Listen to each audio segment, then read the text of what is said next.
Io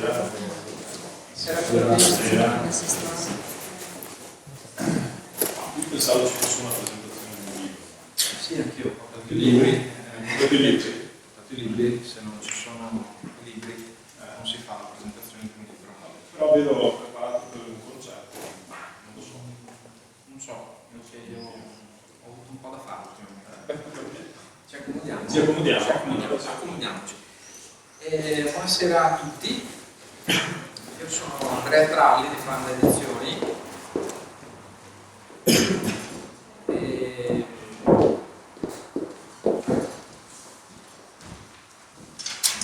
C'è anche il nostro dubbio. C'è anche il nostro dubbio. Hai dei dubbi tu? Ma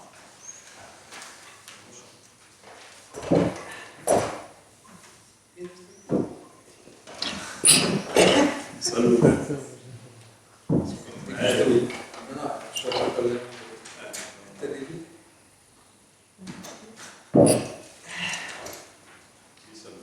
grazie. Ci va.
Apro gli occhi, ma non vedo.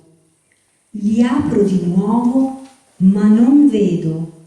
Non è tutto nero, è tutto bianco, tutto accecante. Sento il sudore colare copioso dalla fronte. Sono steso su una superficie dura ma sconnessa. Tanti piccoli spigoli devastano il retro del mio corpo. Non riesco a girare la testa. Delle ganasce la bloccano. Gli stessi pungoli che avverto sulla schiena massaggiano anche la testa. Le braccia sono lontane dal corpo, legate saldamente. Le gambe divaricate e anch'esse legate strette. Una specie di uomo vitruviano di pezza, legato come un arrosto di maiale. Ciò che tiene legati i miei arti è tagliente, forse filo di ferro. I dolori diffusi cominciano a provocarmi un senso di spossatezza infinita. Apro ancora gli occhi, ma non vedo. No, non sono bendato. Una luce accecante percuote la mia retina come le frustate di un domatore di leoni nell'arena. Quando chiudo gli occhi, la luce è così forte che attraversa le palpebre, ormai ridotte a un lacerato ammasso di carne incandescente. Tutto il corpo è pervaso da quella luce e da quel calore diffuso. Cazzo, è il sole! Come ho fatto a non rendermene conto prima? Dopo alcuni secondi di smarrimento a quella scoperta astronomica, incomincio anche a rendermi conto che sono all'aperto, ci saranno almeno 50 gradi Celsius. E la delicata brezza che si leva di tanto in tanto è più calda dell'aria artificiale prodotta da una stufa a pallet. 2 pallet. No, molti di più. Solo a me, in questa situazione di merda, poteva venire in mente una stufa a pallet relativa battuta. No, obietto che la battuta poteva venire in mente a un'altra persona che conosco molto bene. Ma se sono all'esterno, prima o poi verrà anche buio. Devo resistere.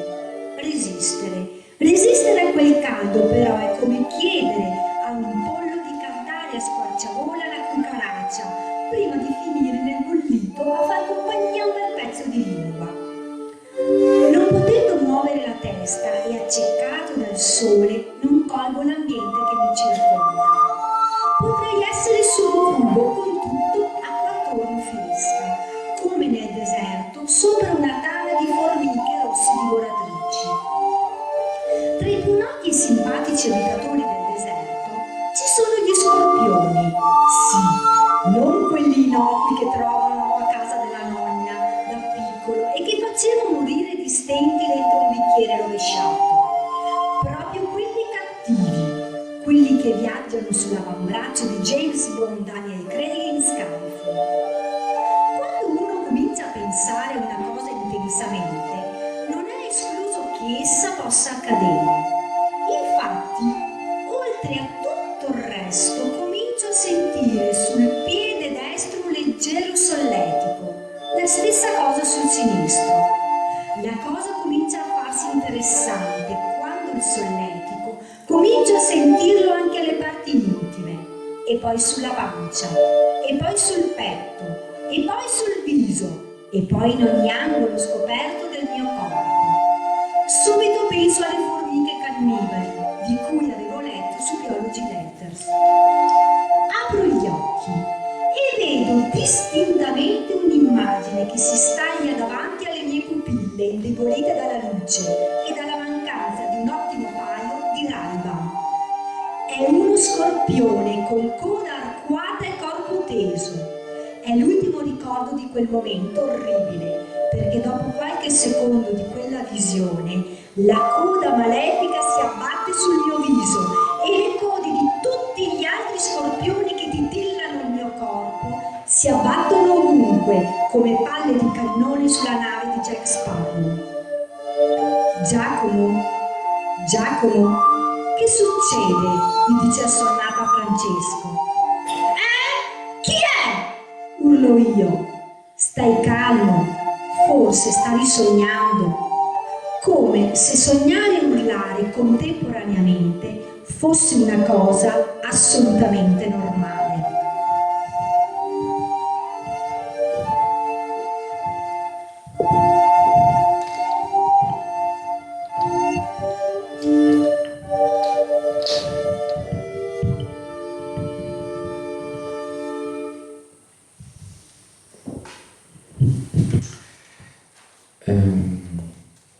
Tocca a me? Tocca a te. Tocca a me. Ok. Ricominciamo? Ricominciamo. Buonasera a tutti, sono tre entrali di Panda Edizioni. Siamo stasera qui per presentare Cristiano Brion con Manocete, perché anche in Africa non sempre le ciambelle riescono col buco. Questo qui è il libro, e è il secondo che Cristiano Brion ha pubblicato con me. Dunque, Cristiano, abbiamo sentito con la prima lettura, e ringrazio la lettrice Nadia Cocco, grazie Nadia, che il protagonista è Giacomo. Vuoi parlarci un po' di Giacomo? Buonasera a tutti. Sì, Giacomo passa l'acqua, è il protagonista di entrambi i miei romanzi. Nel secondo, che è quello che stiamo qui a presentare questa sera, Giacomo deve intraprendere un viaggio di lavoro, lui fa l'immobiliarista. È un personaggio un po' particolare, Giacomo, è un personaggio che per certi versi mi assomiglia, per altri no. Ha una caratteristica che è quella di sognare molto. Nel senso che tu non sogni, o hai preso spunto di questa caratteristica di Giacomo da te stesso? Diciamo che io sogno, ma a differenza di Giacomo non mi ricordo mai quello che sogno, mentre Giacomo si ricorda perfettamente quello che sogna. E direi che ne fa anche una trattazione abbastanza estesa, sì, in effetti. Bene, quindi Giacomo passa l'acqua, è un immobiliarista, ma è un immobiliarista abbastanza atipico, perché Giacomo passa l'acqua, va in giro per il mondo con l'aeroplano e va. La volta scorsa era stato in India, dove aveva trovato una situazione che ha tratto, come dire, gli ha fatto esprimere il suo non apprezzamento per l'India. Come mai? Giacomo non ama l'India, non ha amato l'India e non amerà mai l'India, fondamentalmente, perché è un paese dove le contraddizioni sono troppo forti per lui. Lui fa fatica ad accettare che un cameriere, perché appartiene ad un ceto sociale più basso, ad una casta più bassa, sia trattato così male dal resto delle persone, e quindi sostanzialmente anche per altri motivi, ovviamente non ama il cibo orientale, anzi ha un odio sviscerato nei confronti del curry, e quindi l'India non è il paese che fa per lui. E invece in questo secondo libro, Giacomo passa l'acqua, dove va? Dove si narra il romanzo Manocete? Allora, il secondo romanzo è ambientato in Etiopia, esattamente ad Addis Abeba, altro posto che Giacomo ha visitato più volte e dove si ritrova a vivere questa sua nuova avventura. Quindi siamo in un altro continente, in un altro contesto che lui vive in maniera leggermente diversa, anche se Giacomo fondamentalmente trova un po' di fastidio in ogni cosa, in ogni posto in cui lui va. È un po' incontentabile Giacomo passa l'acqua. Come te? Tu hai domanda? Da questo punto di vista mi assomiglia abbastanza, quindi nel momento in cui io faccio un lavoro diverso da Giacomo, non sono un immobiliarista, ma sono un tecnico informatico, però viaggio per tutto il mondo e quindi e ovviamente ho visitato anche i luoghi che visita anche Giacomo e da questo punto di vista gli assomiglio un po'. Insomma. Anche perché sei ingegnere e quindi proprio per tua definizione non ti va mai bene niente. Sto scherzando. Però l'Etiopia gli piace un po' di più, spero, Giacomo Passalacqua rispetto all'India, quantomeno perché non ha detto nel titolo che l'Etiopia è una merda, insomma, quindi va già meglio, ecco. Quindi c'è un climax positivo da parte di Giacomo Passalacqua. Faccio un passo indietro, nel senso che tu sei un ingegnere informatico, ti occupi di sistemi informatici della televisione, se non sbaglio, posso dire una sciocchezza. Come mai hai iniziato a scrivere? Nel senso che un ingegnere, di solito uno pensa numeri, conti, fogli Excel, nel tuo caso cavi da attaccare, software da installare e verificare che funzionino bene e quindi nulla di più lontano dall'idea di un romanziere che ambienta romanzi d'avventura e omicidi all'estero. Come mai? Allora, la passione per la scrittura nasce da lontano e nasce dalla passione per la lettura. In passato, pur facendo da ormai più di 20 anni questa professione, ho provato più volte a scrivere qualcosa, ma ogni volta che scrivevo e poi andavo a rileggere, mi ritrovavo a rileggere qualcosa che avevo letto in qualche altro libro e quindi regolarmente cestinavo. E quindi a un certo punto mi ero messo via questa idea di scrivere sostanzialmente. E invece, dopo averla abbandonata per tanto tempo, lo spunto è arrivato da un nostro comune amico che ha fondato un gruppo su Facebook che si chiama Panda con la penna, dove indiceva dei piccoli micro concorsi per poche battute a tema.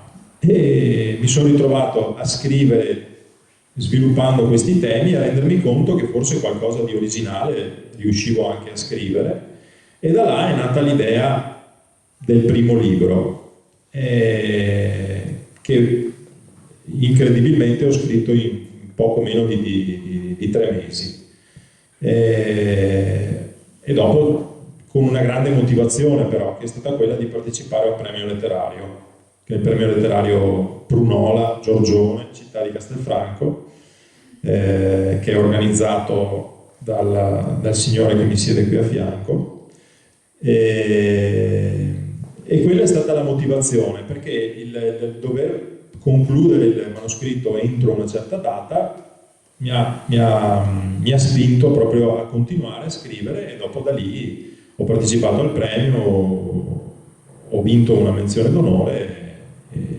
e da là la passione per la scrittura si è concretizzata con la pubblicazione di un libro. Beh, a questo punto andiamo avanti con la musica. Quindi ragazzi, cos'è che suonate adesso? Buonasera a tutti, noi siamo il Sintagma Musicum Ensemble e abbiamo appena suonato come primo brano Vitae Tomnes di Plotinus e come secondo brano A Virgen de Deus di un anonimo. Adesso suoneremo un concerto per 5 flauti in Fa maggiore di Bontier.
Dopo quell'incontro, nella grande sala riunioni, mi ricevono nell'ufficio di quello che tutti chiamano capo. Un ufficio stupefacente per l'ingordigia umana che paventa. Mi consegnano una cartellina con i dettagli degli spostamenti e con una spiegazione circostanziata di quello che dovrà essere il mio ruolo. Sono costretto a stringere la mano a una persona. Non riesco a sopportare i contatti fisici con altri umani. Provocano in me un profondo stato di irrequietezza, come se il contatto con una mano altrui svelasse i miei pensieri. Ora esco dall'edificio con la consapevolezza che quel viaggio cambierà per sempre la mia paranoica esistenza.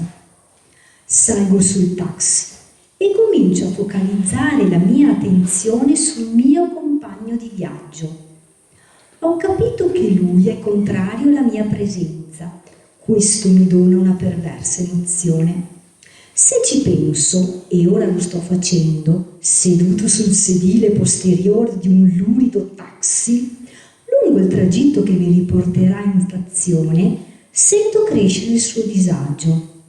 Devo fare una piccola ricerca su quest'uomo, non posso farmi trovare impreparato.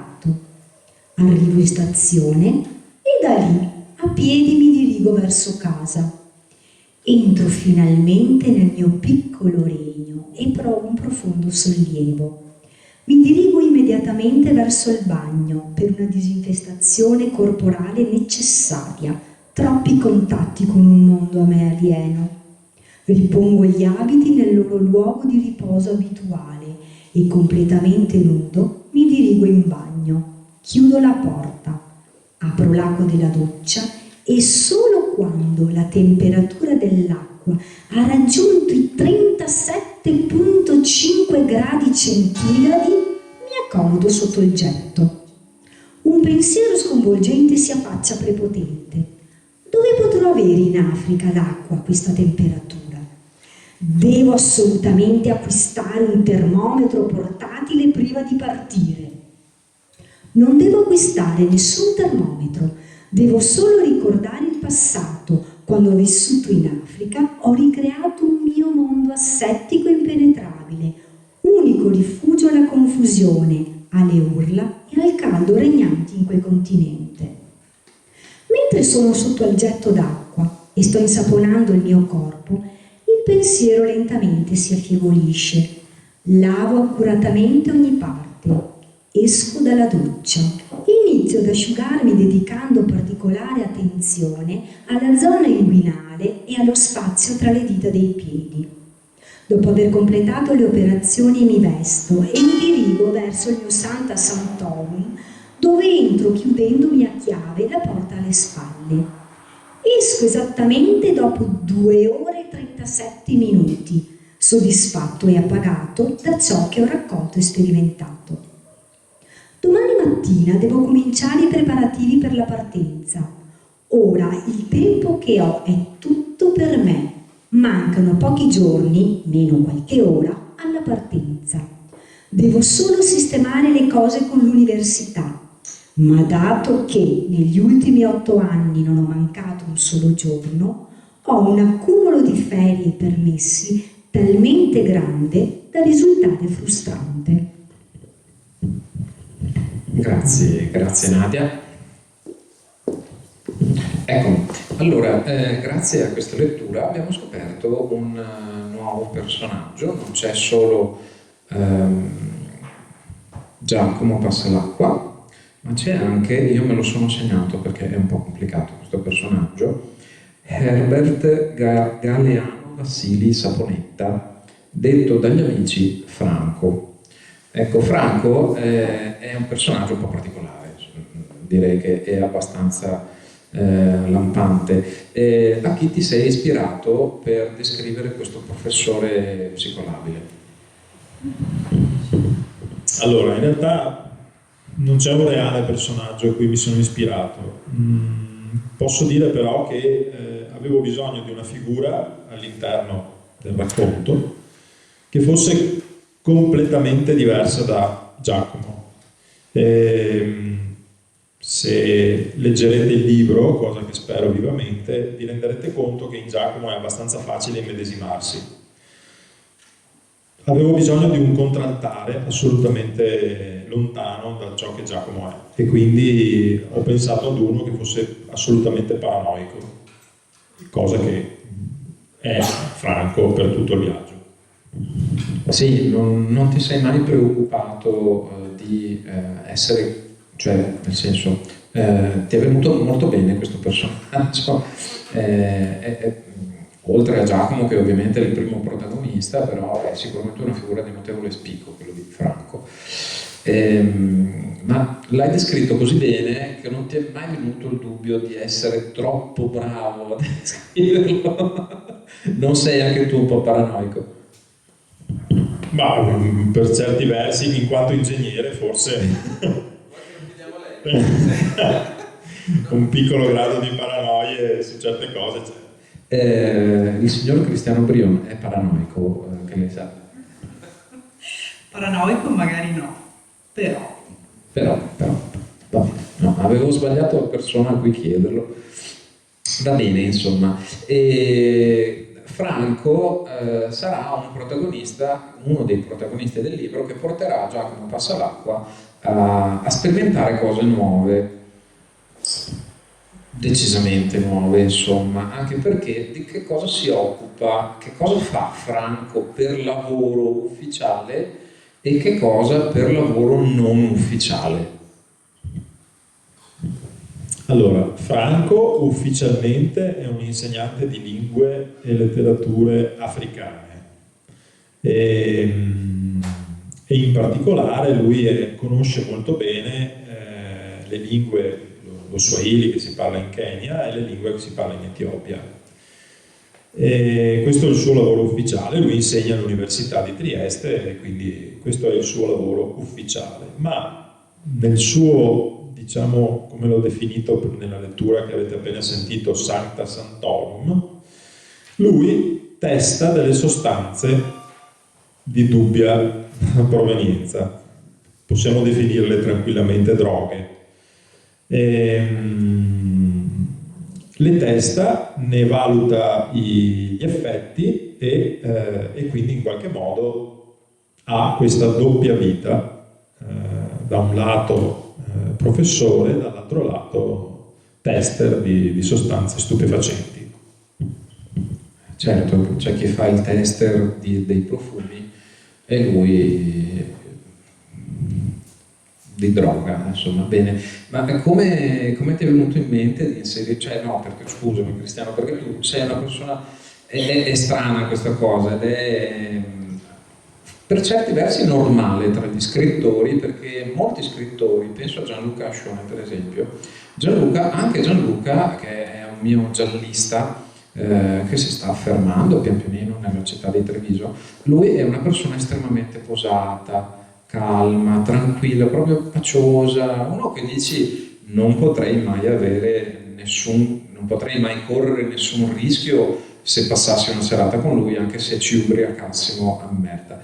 E Cristiano è uguale, nel senso che è una persona estremamente cordiale, cortese, gentile, pacata, non ti ho mai visto arrabbiato e non voglio vederti arrabbiato perché so che Dio ci scampi dall'ira dei buoni, però Cristiano inserisce all'interno dei suoi libri degli elementi che sono di tutt'altro genere, nel senso che uno potrebbe aspettarsi magari un libro, se fosse coerente con la tua persona, un libro molto tranquillo, cosa che assolutamente non è. Come ti è venuto in mente di inserire questo tema pesante che è la droga, che è comunque è comunque descritto in toni molto vivaci anche, insomma. Una curiosità. Allora, avevo bisogno di un pretesto sostanzialmente per rendere l'avventura in Africa un po' più, come dire, un po' più piccante, un po' più particolare. E tra le tante possibilità che mi si sono parate davanti, che la fantasia mi ha proposto, quella di creare un personaggio paranoico che da un lato insegna agli studenti e dall'altro prova e usa delle droghe, mi sembrava sufficientemente piccante, per così dire. E quindi ho deciso di inserire questo tema, come avrei potuto inserirne degli altri, ma questo mi suggestionava di più, mi dava più possibilità dal punto di vista narrativo. Grazie, sorvoliamo anche sulle ultime cose, sui temi appena accennati di Franco, cioè i file che lui si tiene nel computer, perché non è il caso. E invece andiamo, per restare con il tema del piccante, andiamo non tanto con il cibo, quanto con un altro personaggio, che è il terzo, che è Fabiana. Chi è Fabiana e che ruolo ha nel libro? Allora, Fabiana è, diciamo così, la protagonista femminile. Ha un ruolo non di primo piano, ma ha un ruolo significativo, perché è un personaggio che molto eccentrico, molto particolare, che Franco incontra durante il viaggio e con il quale Franco ha una, diciamo così, ha una storia. Scusate, Giacomo ha una brevissima relazione. Però questa donna lascia il segno in Giacomo, lascia un segno molto profondo, perché questa donna è una donna molto particolare e lascia un segno molto profondo nell'animo di Giacomo. Non solo nell'animo di Giacomo, anche nel mio, quindi anche nel tuo. Sì. Interessante. Quindi gli scrittori a volte si fanno lasciare un segno nel proprio cuore dai propri personaggi, va bene, d'accordo.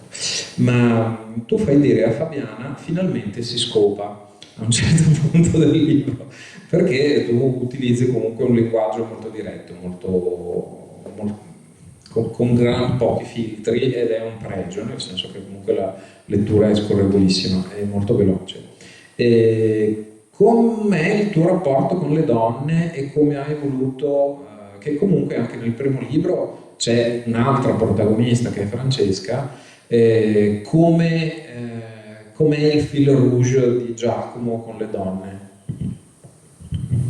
Ma il fil rouge di Giacomo con le donne, diciamo che per la vita che fa, lui vorrebbe essere single, ma non ci riesce sostanzialmente, quindi in realtà ha una compagna che si chiama Francesca, con la quale però diciamo che nel primo libro questo rapporto ha inizio e nel secondo libro si lascia all'immaginazione del lettore se il rapporto tra i due debba continuare oppure no. Ma Giacomo sostanzialmente, viaggiando per lavoro, incontra tante persone e quindi anche donne, il fascino femminile al fascino femminile non sa resistere. Ma neanche le donne però sanno resistere al fascino di Giacomo Passalacqua, visto che vorrebbe restare single ma non ce la fa, poveretto, mamma mia che sfiga. Bene, io lascerei il tempo alla lettrice, se sei d'accordo. Certamente. Grazie Nadia.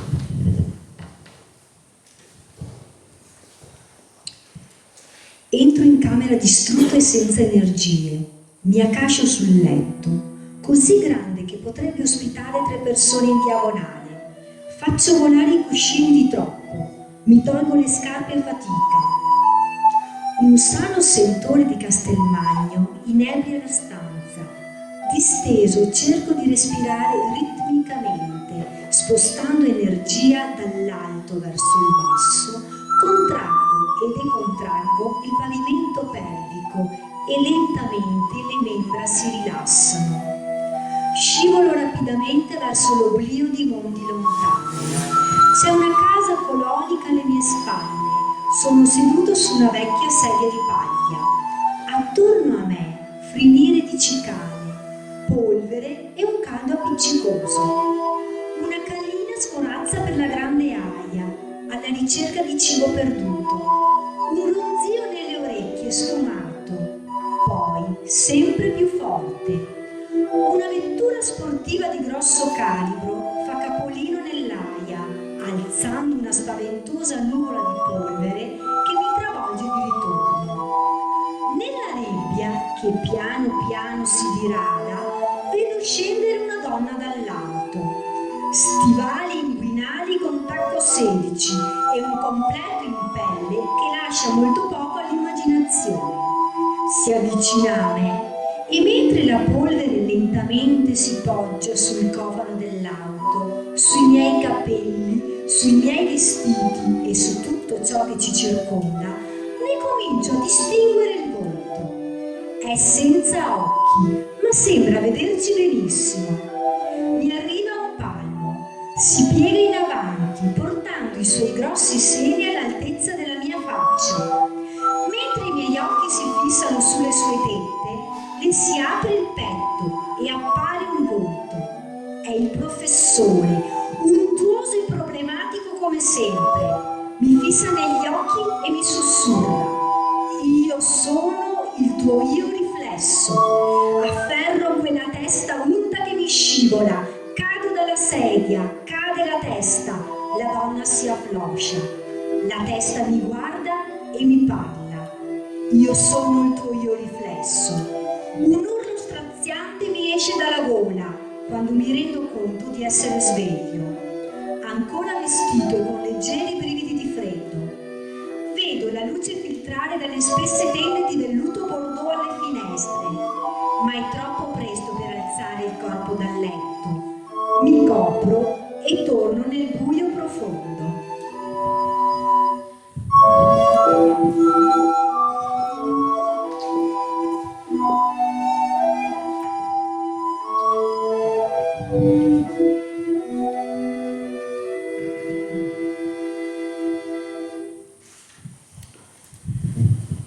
Bene, grazie Nadia, grazie Sintagma.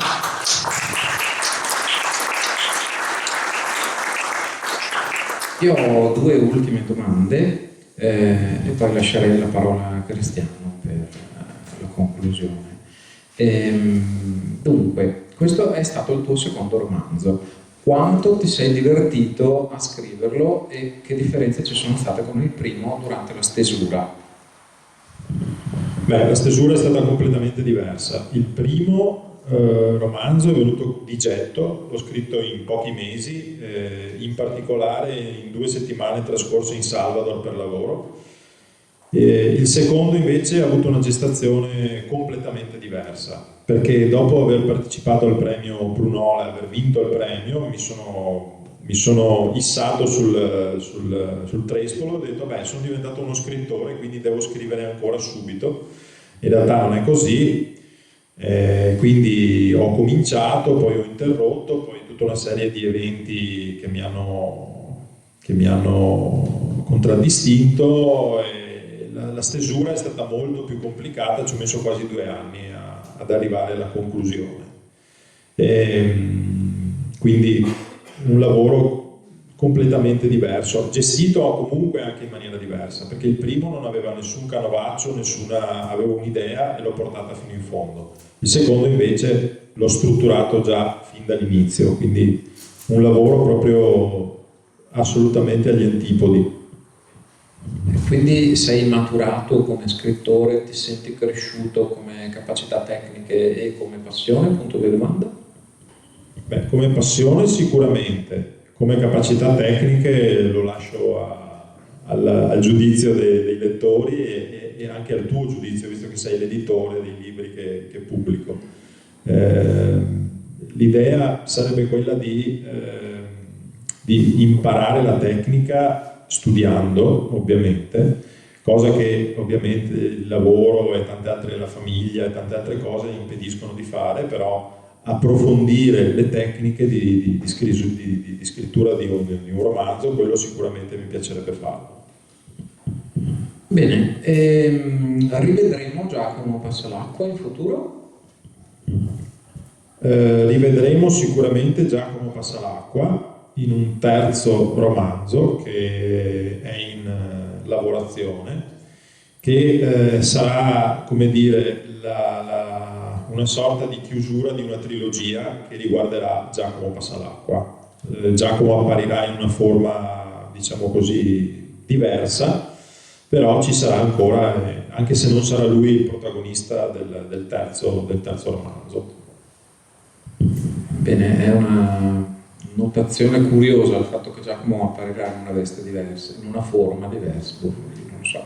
Io sono curioso anche solo di capire di cosa stai parlando, ma non importa. Intanto io vi ringrazio per aver assistito alla nostra presentazione, che non si conclude, ma io adesso mi sposto in fondo per, se qualcuno desidera, per l'acquisto dei libri, che poi Cristiano rimarrà qui se qualcuno desidera il firmacopie. E grazie a tutti e a te la parola. Allora, io adesso lascio la parola al nostro gruppo musicale che ci ha lietato questa sera per un altro brano. Prima abbiamo suonato Gustave Joly di Bouillon de Vachot, ora suoneremo Browning My Dear di Henry Stirling.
Bene, siamo in conclusione, quindi non posso che, diciamo così, partire con dei ringraziamenti.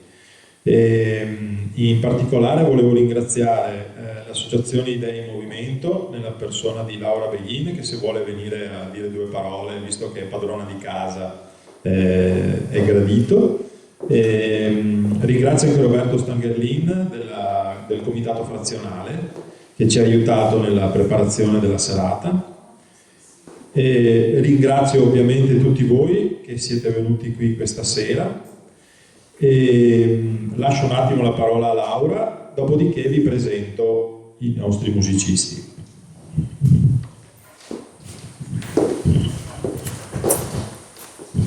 Buonasera a tutti. Si sente? Ringrazio tutti della vostra presenza e non mi sono preparata a dire niente, quindi sono contentissima di questa serata. Devo ringraziare Cristiano, Andrea, che ormai ci conosciamo già da un po', insomma.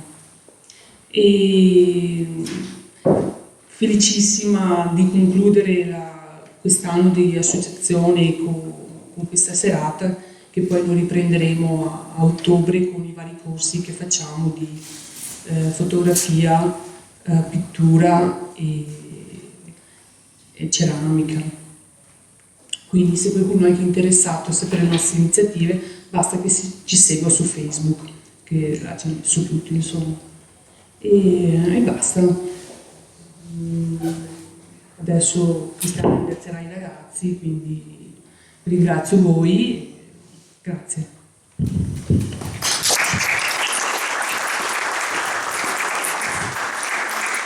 Ecco, quindi ovviamente non posso non ringraziare chi è seduto accanto a me, quindi Andrea Tralli, editore di Bande Edizioni.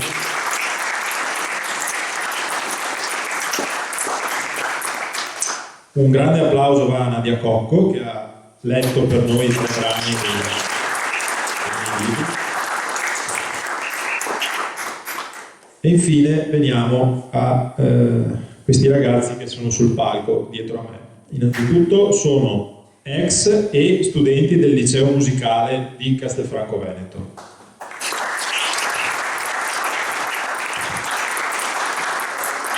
Hanno un coordinatore che è il professor Arrigo Pietrobon, che è seduto qui in prima fila.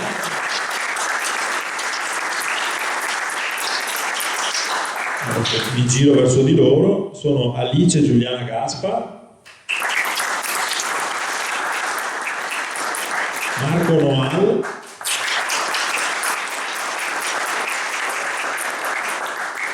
Nicole Siccato,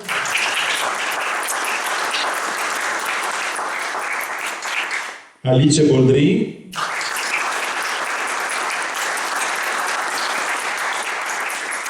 e Thomas Nepitali.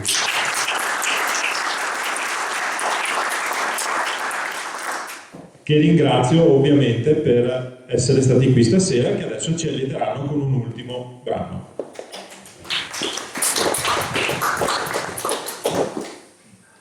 Come ultimo brano suoneremo il canone di Johann Pfeiffer.